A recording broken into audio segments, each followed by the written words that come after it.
It has been a year since Red became champion of Kanto, and the young man finds himself deep in the corral behind Oak's lab. He and Pika are hard at work perfecting Volt Tackle, with the little electric type smashing through a number of obstacles. First a straw dummy, then a tree stump, and finally a sizable boulder. After this third successive use, Pika begins to flag, but Red urges his Pokemon to keep going, since they still have one more target to hit. Despite its fatigue, Pika is eager to please, and so with great effort re-enters Volt Tackle and slams into the final obstacle, a large piece of industrial machinery, cleaving it cleanly in half. Pika then collapses, panting, spasming and dripping with sweat, while Red runs over to praise it, patting his little buddy on the head and calling its strength incredible. From behind him, the champ hears a pair of familiar voices, those being Blue and Green. Smirking, Blue comments that Red shouldn't push his Pikachu so hard, while a much less casual Green demands to know why Red didn't tell them he was coming home, since they haven't seen him in months.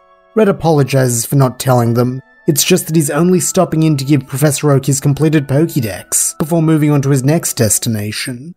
Something about the phrase, completed Pokédex causes a shift in the group's mood, with Blue sighing that it's over then, and Red nodding his confirmation. Green, trying to maintain the atmosphere of cheerful reunion, suggests that the three of them should go to celebrate, maybe even bringing Professor Oak. But Red shakes his head, saying that he won't have time since he was just leaving. Scooping up Pika, Red starts to walk away. But from behind him, Green angrily demands to know if this is about what happened at Vermilion Gym, since he's been distant ever since then. Red shakes his head again, saying that it's not that. It's just that he's realized they're not on the same path anymore, and this new path is one that only he has the strength to walk. Blue scoffs, asking what the heck that's supposed to mean, and Red replies that before they all had the same goals, to challenge the league and complete the Pokédex. Those are now completed. Now Green's got her apprenticeship with Professor Oak, Blue's a gym leader, and him, well, he has a new goal too. Blue snaps that an obsession would be more accurate, saying that he and Green aren't idiots. They've seen how unhealthily fixated their friend is on Giovanni going free. Anger flashing in his eyes, Red shoots back that he's more disturbed that no one else is bothered by that fact. The worst monster Kanto ever produced is out there, plotting his next act of evil, and no one's doing anything about it. Her own temper now flaring, Green demands to know what exactly Red thinks he'll do all by himself when he finds Giovanni. And all the heat leaves Red's voice when he answers, he'll kill him. Just like Giovanni tried to kill him back at the Viridian Gym. Silence falls between the three friends at this declaration. Red had never talked about his final duel with Giovanni, though both Blue and Green had figured it must have been traumatic, considering the state both Red and the gym were in afterwards. Coolly, Blue says that he thinks his rival is making a mistake, since if he starts acting like Giovanni, how long before he's just as bad? While Green takes a more vocal stance, forbidding Red from doing anything of the sort. Calmly, but with unmistakable resolve, Red tells them that he doesn't have a choice. This is something only he can do. Only he is strong enough to ensure that Giovanni never threatens them again. Green demands to know at what cost, saying that if he goes through with this, he won't be the same person anymore. This only makes Red chuckle mirthlessly, saying that this is a little hypocritical coming from someone who constantly changes her identity. But Green shoots back that though her name may change from time to time, she's still the same person underneath. Red coldly asks if that's really true, saying that when he met her, she was a con woman, but she quickly gave that up to become a trainer. Now she's given up training entirely to become Oak's student in the hopes of doing what exactly? Settling down with him someday? Not to mention before all of this, she was part of some Team Rocket project, so she's not exactly the best person to be giving lectures about consistency and staying true to oneself. Green looks deeply hurt by this accusation, while Blue's eyes flash as he steps between the pair, calling Red a jerk for bringing up Green's past like that, and telling him to lay off her. Anger now well and truly on his face, Red snaps back that he would have hoped Blue at least might understand the importance of doing what had to be done, but he guesses not. Though maybe he should have figured that out when Blue joined the Pokemon Association. Blue asks what Red's getting at, and Red snarls that he remembers when Blue agreed with him that the Pokemon Association were a bunch of corrupt fools, but now that they've offered him a nice cushy job, that doesn't matter anymore, does it?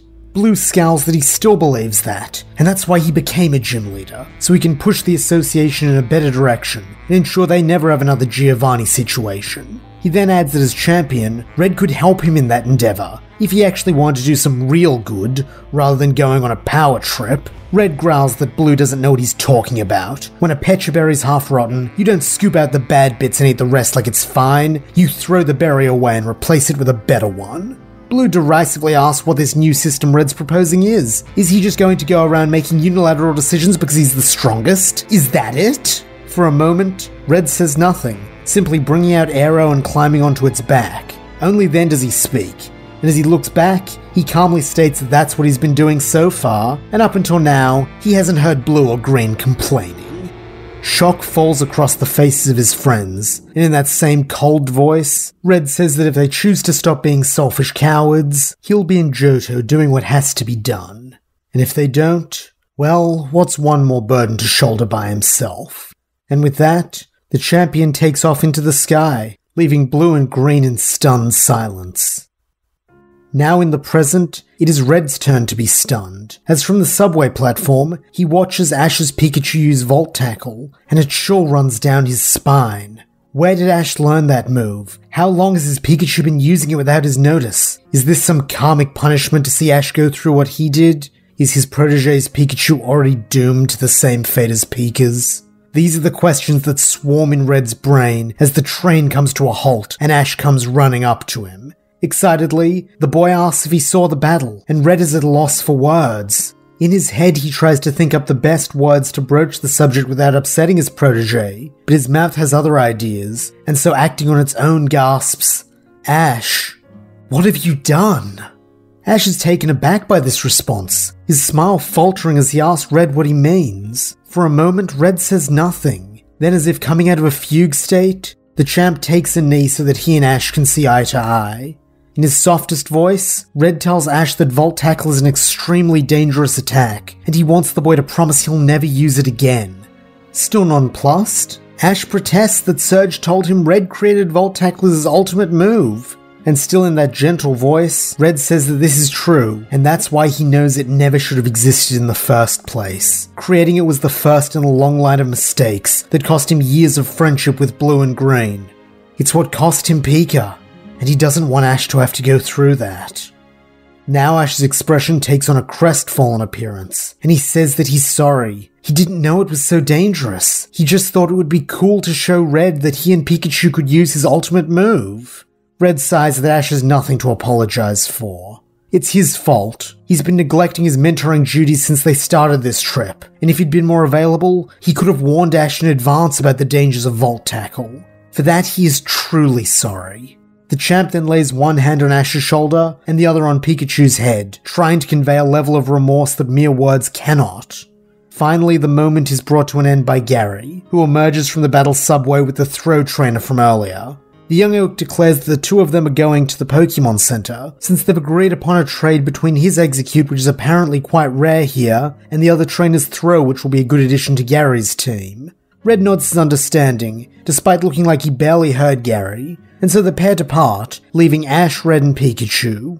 After another long pause, Red says that they should probably go as well, since the rest of the representatives will be arriving at the Pokemon Center soon with Team Unova. At the center, Red and Ash find Blue and the other champion students, as well as a few new faces. Alder, the Unovan champion, is a hard one to miss, with the flame-like hair which so resembles his grandson. While beside him stands Benga, who Ash already knows.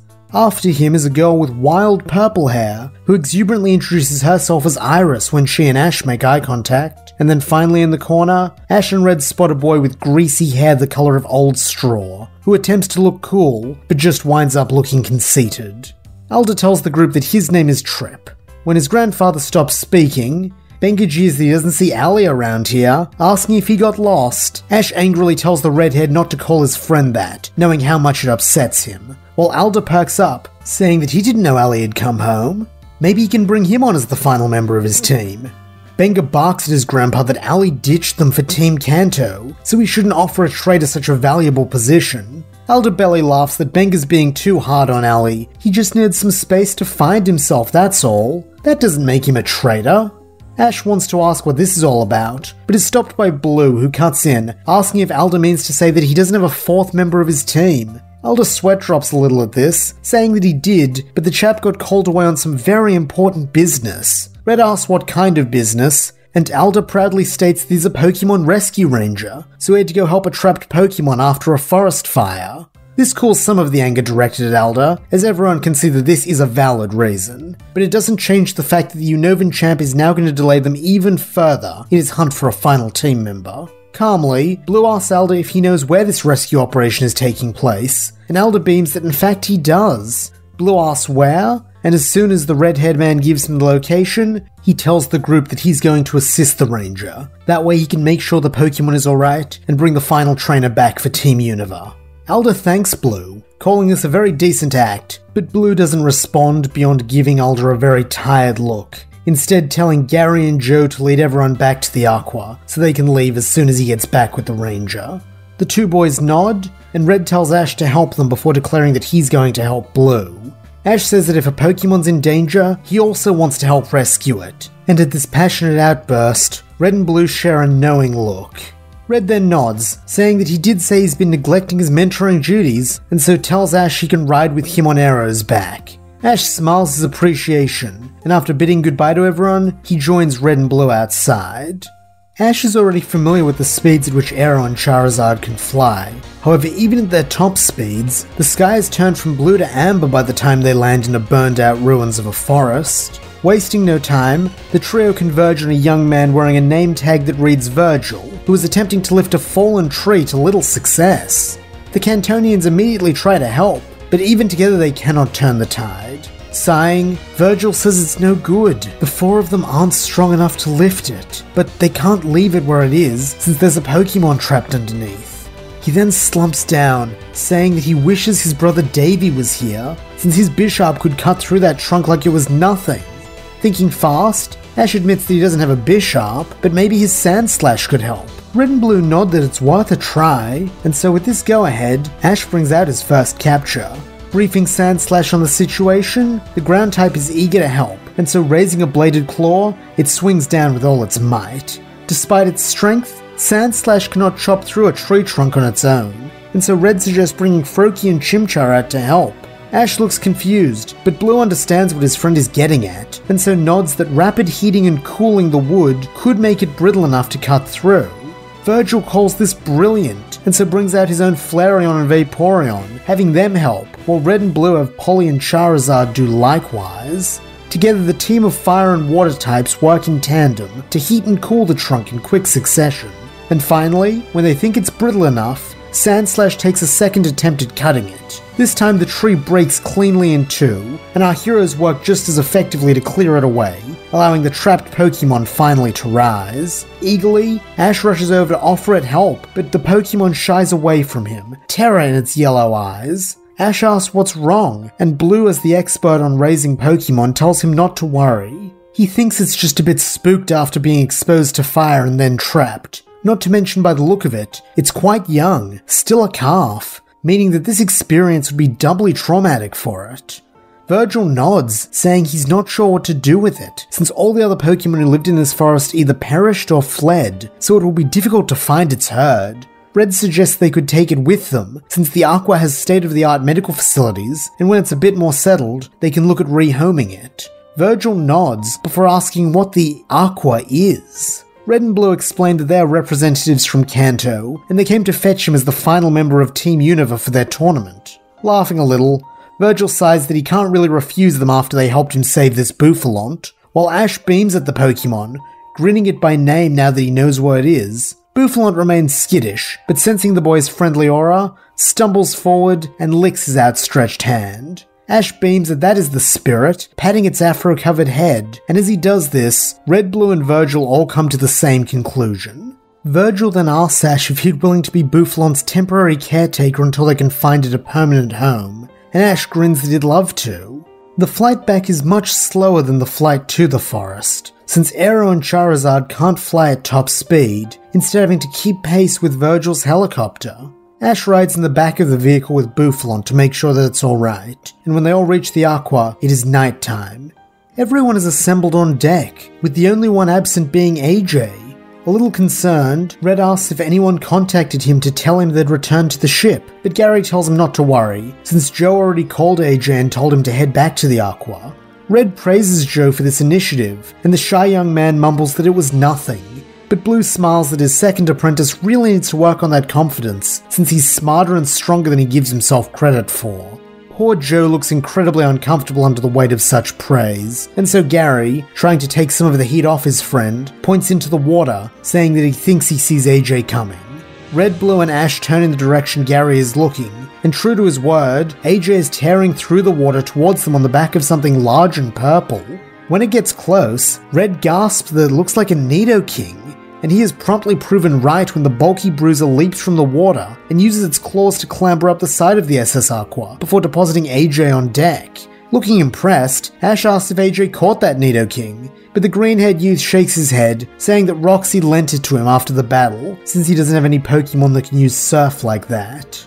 Ash wants to ask how the battle went, but is cut off by Benga, who sneers that once again, Allie is coasting, using the hard work of better trainers to get by. What a surprise. AJ snarls that isn't what he's doing and it never has been, rounding on the redhead. Sparks fly between the pair of Unovans, but before either can start a fight, Alda steps between them, laying a hand on each boy's shoulder and telling them not to fight. Begrudgingly, Benga apologizes to his grandfather. Then more surprisingly, AJ does the same, also calling Alda Gramps. This comes as a revelation to Ash, who gasps that he didn't know AJ was related to Alda. AJ admits that it's not a fact he makes public, before asking Ash what he thought AJ stood for. Ash shrugs that he didn't think it stood for anything, he just figured AJ had a weird name.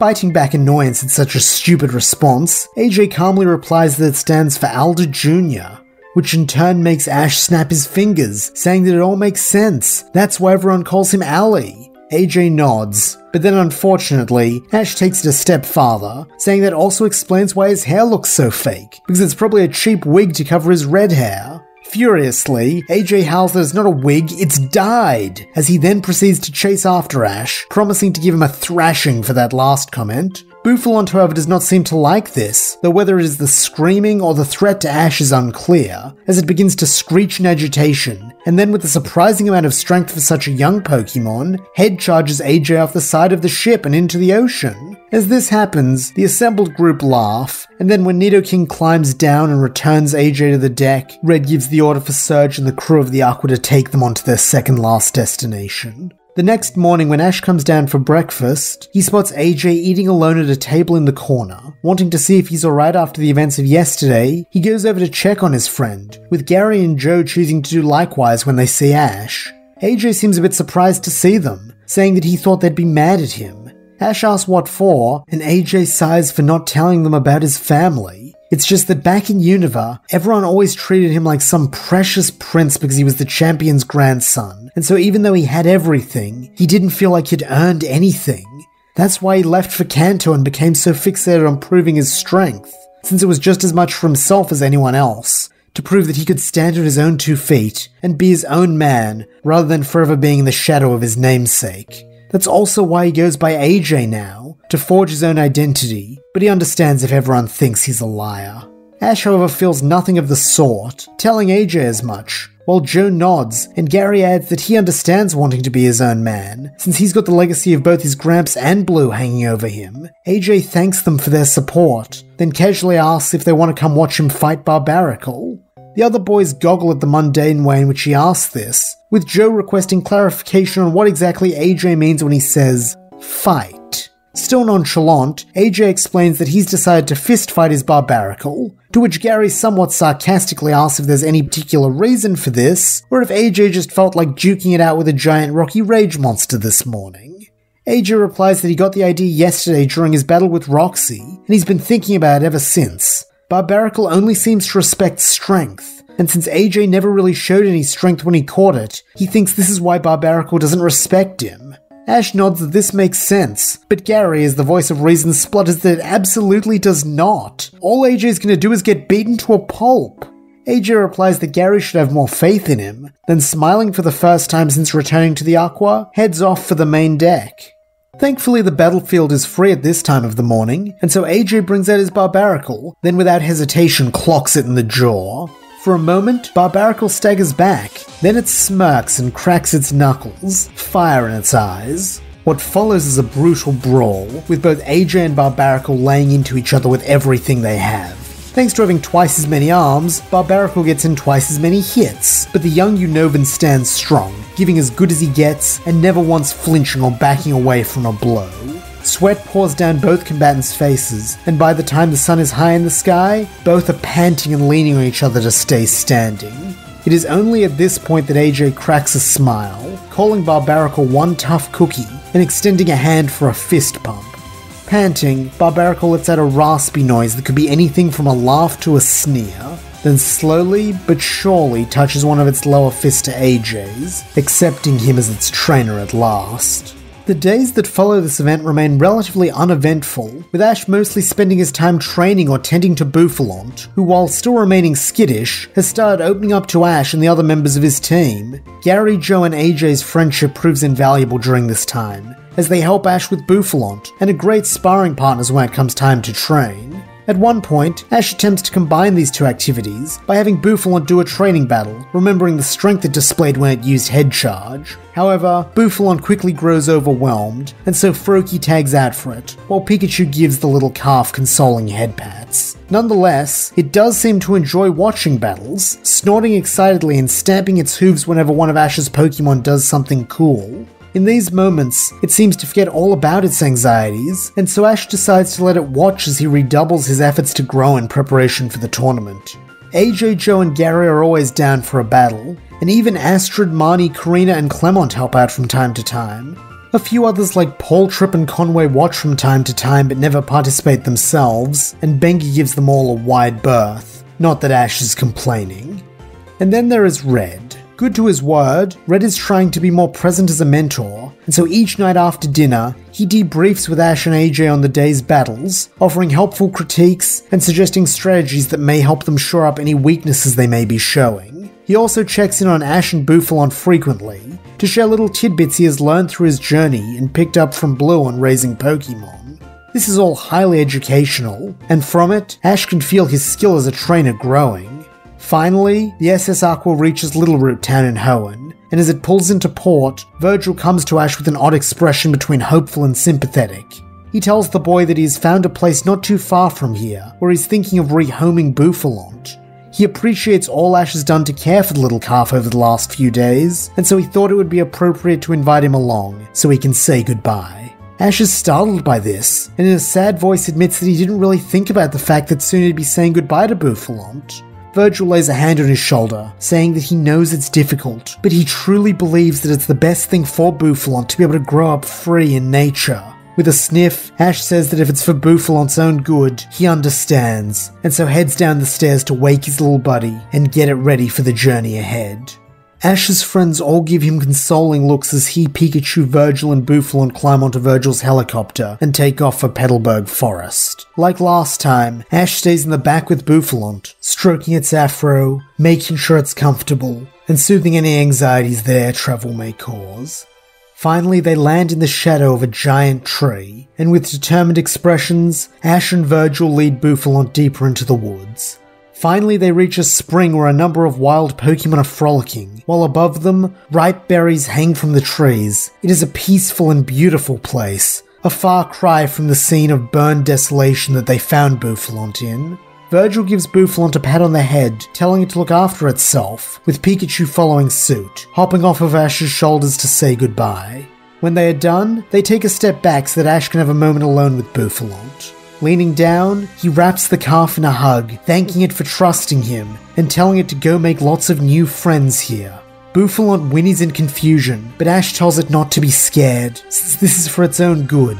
Then with tears in his eyes, our young hero sprints away into the forest, his last words being, "Goodbye, my friend."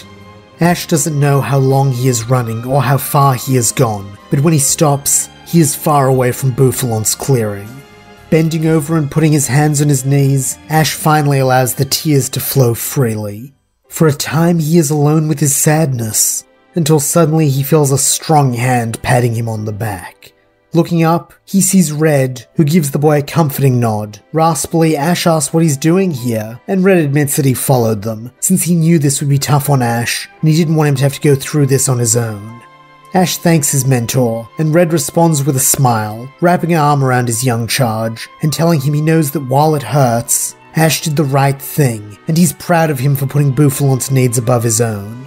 The pair then begin to head deeper into the forest, with Red leading the way, saying that Blue and the others have probably collected Team Hoenn, so it's time they rendezvous with Virgil and head back to the Aqua as well. Soon the duo reach the big tree that stands sentinel over the rest of the forest, and as Red promised, Arrow is there, though to both his and Ash's shock, it's trapped in a net. Outrage in his voice, Red demands to know who did this to his friend as he runs headlong towards Arrow. From above, a cruel voice replies, "Me, tough guy." Then as Ash and Red look up, they see a man with short green hair and a sadistic sneer glowering down at them. Furiously, Red shouts the stranger will pay, but the green man cackles that Red has it backwards. It's other people who pay him, and then raising a bazooka, fires a net at Red, trapping him before he can reach any of his Pokeballs. The green-haired man then taunts that if Red is quiet and doesn't get any more on his nerves, he'll let him off easy and only steal his Aerodactyl.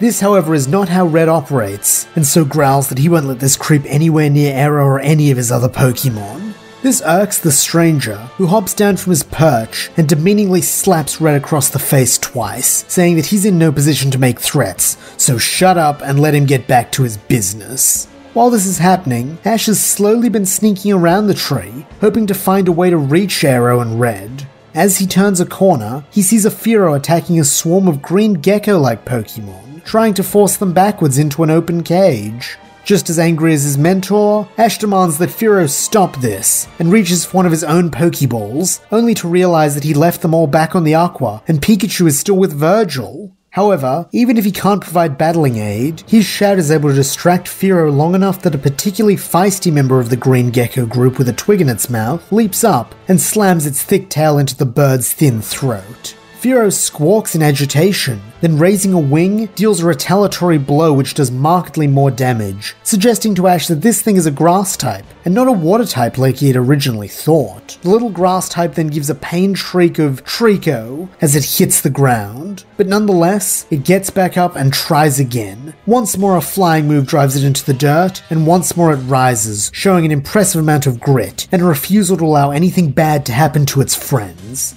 Having trained against a flying type only yesterday, Ash remembers the guidance Red gave him on how to defeat most of their kind, and so shouts to Trico to target the wing joint rather than the neck this time. Trico grits its teeth at being told what to do, but knowing that Ash is more likely an ally than an enemy, it obeys, and so this time swings its large tail into the joint between Fearow's wing and torso. With a heavy crunch, something seems to dislocate, and Fearow begins squawking as its wing goes limp. Unable to suspend itself in midair with only one functional wing, Fearow crashes down hard, allowing the once terrified group of Trico to swarm it. Angrily, the green-haired poacher barks at them to leave his Fearow alone and get in the cage, running up to them and leveling his net bazooka at them. However, Ash and the feisty Trico are done letting the man get away with his evils, and so when Ash calls for it to attack, Trico leaps up and swats the weapon out of the man's hand with its tail. The man then falls backwards in shock, and so Ash pins him down, telling Trico to free Red while he stops this jerk from running. Trico nods and so scampers away. However, this leaves Ash to deal with a fully grown man on his own, a feat which despite his pluck and determination, he is not quite up to. Using his size and weight advantage, the poacher grabs Ash by the leg and yanks it back, upsetting the boy's balance and allowing him to roll out from under Ash, reversing their positions, so that now he is Ash pinned. The poacher then growls that it didn't have to be this way, but the kid brought this on himself as he wraps his hands around Ash's throat. Ash tries to scream and kick out, but can do little against the poacher's strength. As the smell of BO and cigarettes fill his nose, our young hero starts to feel lightheaded, but before he can pass out, he suddenly feels the weight of the man in his chokehold come loose as something blurry and brown rams into the poacher. Blinking away his confusion, Ash sees Bouffalant standing over him, as beside him, the poacher howls that this stupid Pokemon broke one of his ribs. Bouffalant then leans its head down to lick Ash's face as a sign of affection, and with a laugh, Ash wraps it in a hug. Moments later, Virgil and Pikachu burst from the tree line, and when they see the situation, Virgil assists Trico in freeing Red and Arrow from their confinements. Thankfully, this time the poacher is in too much pain to attempt anything sneaky, and so our heroes are able to reunite. Virgil explains that Boufflant wouldn't calm down after Ash left, and then suddenly it started running in a beeline towards the tree, like it knew Ash was in trouble. Ash smiles that it's lucky Boufflant did, patting the calf's head, and with a smile of his own, Virgil admits that maybe he was wrong about rehoming Boufflant, since it already has a home, and it's with Ash. Ash kneels down and asks if Boufflant would like to come with him permanently, and without hesitation, the calf stomps its hooves in an emphatic yes. With this matter settled, everyone's attention then returns to the poacher, with Virgil asking Red what they should do with him. Cold fury like the sort Red showed during the encounter with Damien flashes in the champ's eyes, as he replies that he knows exactly what to do with this worthless scum.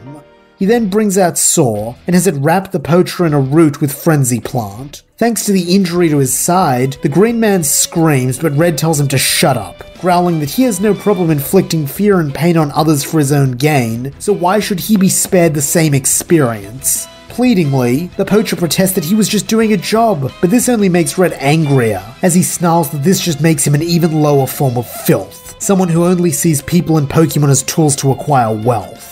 The intensity of the champ's fury is now terrible to behold, and so the poacher gives up on trying to reason with him, instead just wriggling in a vain attempt to free himself from his bindings. Coldly, Red tells the man not to bother, since he's not getting away this time, before telling Saw to toss him into the cage he had prepared for those Trico. Saw happily obliges, and shortly after, two clangs fill the clearing, the first being the poacher slamming into the back bars of his new prison, and the second being Red shutting the cage door behind him. The champ then recalls Saw and climbs onto Arrow's back, telling the others he'll see them back at the Aqua. Frantically, the poacher protests that Red can't just leave him here, but with a mirthless smile, the champ replies that of course he can. Though, the poacher shouldn't worry, since Officer Jenny will be around in a few hours to pick him up. He then sardonically adds that the green-haired man shouldn't even think about trying to bust out before then, since he has a feeling that the Trico whose home he invaded might have something to say about it. As one, the swarm of green grass types growl, and with a scared squeak, the poacher recoils. Red then departs in earnest, and Ash, Pikachu, Boufflant, and Virgil prepare to do likewise. However, before they can go, Ash feels a tug on the leg of his pants and looks down to see the feisty Trico standing behind him, but not looking at him. Trico then mutters something in a non-committal voice, but Ash gets the idea and so bends down, asking if it would like to come with him too. Trico gives a curt nod, still trying to look cool, and so with a smile, Ash says he'd be happy to have it, welcoming the grass type onto his team. Virgil's little helicopter is quite crowded for the ride back to the SS Aqua, but nonetheless, the group managed to arrive in good time. It seems that the meet and greet with the new team has already been completed by the time they arrive, and so Ash decides to head down to his cabin first, so he can officially capture Trico and Boufflant. When he enters, Ash is surprised to see that AJ, Gary, and Joe are all waiting for him, matching sober expressions on their faces. However, when they see Boufflant, those expressions turn to confusion, with AJ asking what happened, since he thought Boufflant was staying behind. Ash explains the events of his excursion with Virgil, and Gary chuckles that Ash has all the luck, leaving to release a Pokemon and coming back with two instead. Ash grins that he's just happy that Trico and Boufflant trust him to be their trainer. He then reaches for his ball belt and pulls out two empty Pokeballs, tapping one onto Boufflant's afro and the other onto the indent on Trico's head. For a moment he holds the two balls proudly, then to his shock and horror, both vanish, causing him to ask what gives. Joe patiently explains that since those were Ash's 7th and 8th captures, they've automatically been sent into storage. Panic in his voice, Ash asks where they're being stored, and Gary replies that since Ash got his Pokédex from his Gramps, they'll be at Oak Lab just like his reserves. This calms Ash a bit, knowing that Professor Oak will take good care of them, and so he asks if he can swap them in a much less panicked tone. Gary nods, saying that all he has to do is call Professor Oak and he can make the swap at any time, before teasing that all that stuff was covered a million times on his Gramps show, so Ash really ought to know it for himself by now. Ash sticks his tongue out at this last remark, but Gary just chuckles that Ash is classy as always, before telling him that the phone and transfer machine is one deck down, if he wants to make use of them.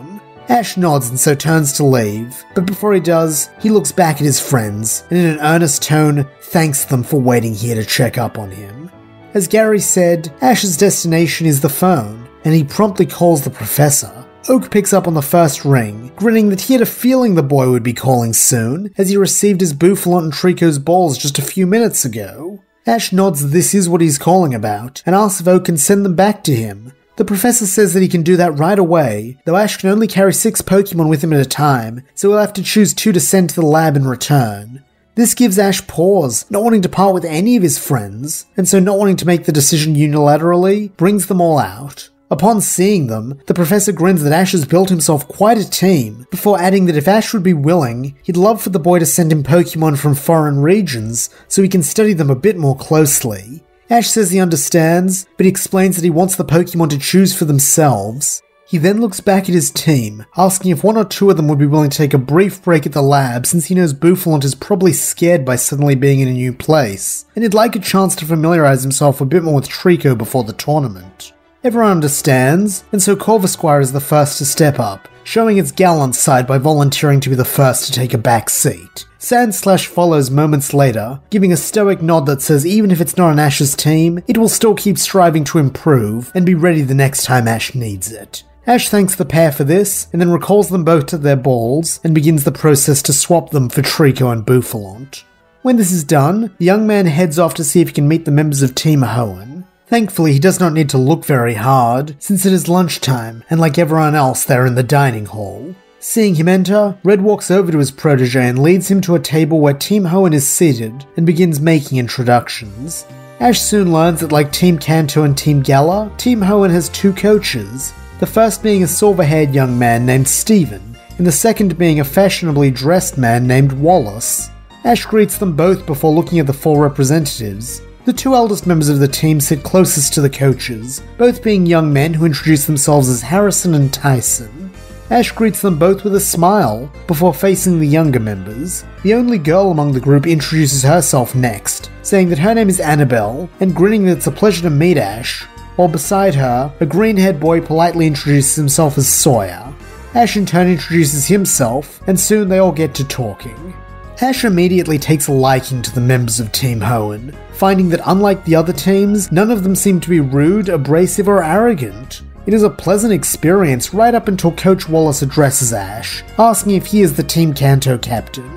Ash isn't sure how to answer this, not knowing what Wallace means, and beside him, Red facepalms, muttering that he knew he forgot something. Ash asks what's wrong, and Red replies that he promised Blue he'd talk to him, Gary, AJ, and Joe and have them decide on a team captain. Steven replies that if it's any consolation, they still have a few more hours before they reach Alola, and Red nervously chuckles that this does help, but if the steel-haired man really wants to do him a favor, don't tell Blue that he goofed. With a grin, Steven makes a zipping motion with his lips, and so Red gives him a smile before telling Ash that it's time they had a team meeting. 10 minutes later, Red and the representatives of Kanto are all on deck, with the champ laughingly admitting his oversight and explaining the situation. He also adds that the title of captain is largely ceremonial, but it is important since each of the captains will need to do something during the opening of the tournament. The boys nod, and so Red asks if any of them would like to take on the role. AJ is the first to speak up, saying that as a Unovan, it would be a bit weird if he was captain of Team Kanto, so while he's sorry to let Master Red down, he doesn't think he can do it in good conscience. Joe speaks next, saying that frankly he doesn't deserve to be any form of leader, and though the other boys protest this, he remains resolute that he is also out of the running. This leaves just Ash and Gary, and in unison they both say that if it's down to them, they'd be up for the job. The 2 Pallet Town natives then lock eyes. Even though their relationship is leaps and bounds ahead of where it was just a few weeks ago, this is not to say that a rivalry does not still exist between them. And while before their interest in the role was only tepid as a way to help Red out, now that they know that the other wants it, their competitive natures have made them want it all the more. Ash speaks up first, saying that since it's Red's job to pick a team captain, and he's Red's student, he should be captain. But Gary laughs that this is a flimsy reason, smirking that he is the blood relative of one of the coaches, as well as the first among the group to actually start his apprenticeship, and he is the grandson of the most respected man in Kanto. By any metric, he is the obvious choice. Ash retorts that this is a battle tournament, not a pedigree contest, and as the strongest battler of the group, he's a more fitting candidate than Gary could ever be. Gary scoffs that if Ash remembers correctly, he beat Ash in their last battle, so he's obviously a better battler. Ash protests that he's grown a lot since then, way more than Gary has, and so the Oak Boy proposes that Ashy Boy put his money where his mouth is, saying that they have a battle right now and the winner gets to be team captain. Ash agrees, and so the 2 young men make their way over to the battlefield. Ever hasty, Ash chooses his Pokemon first, going with Froakie, before Red tells him to slow down, saying that first it needs to be decided how many Pokemon they are using, and whether substitutions are allowed. Gary suggests that they use the same format as the upcoming tournament to familiarize themselves, and Ash agrees to this. Red sighs that this would be tricky as the rules change with each round, but suggests that a 3v3 with substitutions would be a good test of their abilities. Ash and Gary agree, and so the battle is finally allowed to begin. With Ash having already shown his hand by choosing Froakie, Gary weighs his options and concludes that his fully evolved Blastoise is best equipped to handle the Ninja Frog. The artillery turtle then takes to the field, and at once opens the match with Hydro Pump. Twin jets of water burst from Blastoise's back cannons, but fortunately, Froakie possesses a pair of attributes that bulky Blastoise is sorely lacking: speed and agility. Leaping over the jets, Froakie retaliates with a water pulse of its own, and though this does little actual damage, it provides the perfect distraction, allowing Froakie to disappear. Thankfully for Blastoise, it has Gary as its partner, and the astute young man promptly finds the frog crawling along the deck, and so tells Blastoise to fire at it. Blastoise once more launches a Hydro Pump, but as the water move hits, Froakie fades away, revealing that what Blastoise attacked was a double team after image. Gary immediately realizes this was the true purpose of Water Pulse, to hide the fact that Froakie used double team. But the question remains, where is the real Froakie? The answer to that soon becomes clear when two sticky clumps of Frubbles collide with Blastoise's cannons, sealing them shut. Looking up, Gary and Blastoise see Froakie walking along the wall of the command deck high above them, preparing its next attack. Now as the only one who can use ranged attacks, Froakie uses Double Team once more to create an army of clones, then lobs a Water Pulse barrage at Blastoise. Unable to blow away the decoys and ascertain the real attack, Gary switches to a more defensive style, calling for withdraw. Blastoise promptly retreats inside its shell, and this is what Ash and Froakie were waiting for, having the Ninja Frog close the distance and attempt to seal up all the holes with Froakie's Frubbles. Gary knows this cannot be allowed to happen, and so has Blastoise use Rapid Spin to knock the Frubble barrage away. It then re-emerges, and on Gary's command attempts to use Hydro Pump. Due to the Frubble blockage still being in place, this attack fails to launch, but everyone can see the Frubbles begin to strain under the water pressure. Nonetheless, Blastoise is not currently able to attack, and so Froakie capitalizes on this, dealing a flurry of pounds to Blastoise's face. The bulky turtle tanks these, and so Ash decides he needs something a bit more hard-hitting, calling for Water Pulse. Froakie obediently charges a point-blank Water Pulse in its hands and leaps at Blastoise, ready to deliver the finishing blow. However, before it can land, the dam finally bursts on Blastoise's cannons, and two jets of ultra-pressurized water burst forth, hitting Froakie at point-blank range and slamming it back into the deck railing. Thanks to so much pressure and water being built up during the charging of this attack, it takes almost a full minute for the barrage to cease, and despite its strength of will, no Froakie can withstand such a torrent, and so when the attack ends, Froakie is declared unable to battle. Returning it to its ball, Ash thanks Froakie for its hard work, and then asks Pikachu if he's ready for a rematch with Blastoise. The electric rodent nods determinedly, and so leaps off his trainer's shoulders and into the ring. Once more, Blastoise attempts a Hydro Pump, but Pikachu is ready, and unlike his opponent, does not carry the fatigue of already having fought a battle. As a result, he is able to launch a full-power Thunderbolt which travels up the Hydro Pump, and explodes on impact with the Water type.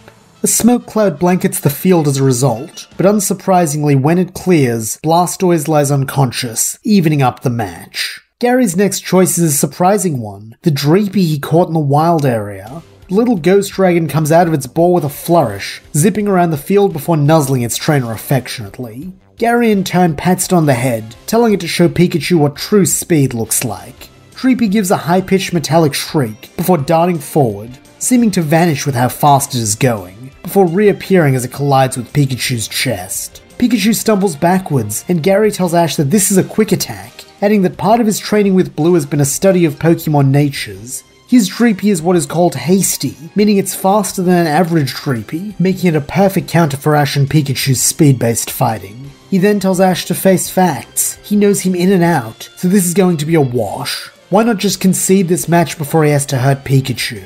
Ash retorts that Gary's counting his Torchics before they hatch, since while Dreepy is quick, he and Pikachu have undergone special training too, to increase their speed. Gary grins that he can't wait to see the fruits of it then, and as one, the Pallet Boys each call for a quick attack. Pikachu and Dreepy each launch forward, but when they make impact, Pikachu phases directly through Dreepy, much to Ash and Pikachu's surprise. Gary reminds his rival that Dreepy is part ghost, making normal type moves completely ineffective against it, before the speedy Torpedo Dragon doubles back, slamming into Pikachu and proving that this issue does not apply to it. Pikachu is flung into the air, but Ash tells him to focus and use Thunderbolt, since Dreepy can't use its typing to avoid this move. Pikachu nods, and with a cry fires a Thunderbolt. This, however, doesn't worry Gary, who tells it to fly into the electric attack and use Dragon Tail. Dreepy does so, shooting up like a missile through the middle of the Thunderbolt, before slapping the electric rodent back into the deck with its tail. The sound of a thundercrack fills the room when Pikachu lands, with enough force to splinter the wooden floor. But even still, he is eager to fight, and so clambers to his feet, readying another Thunderbolt. Only this time,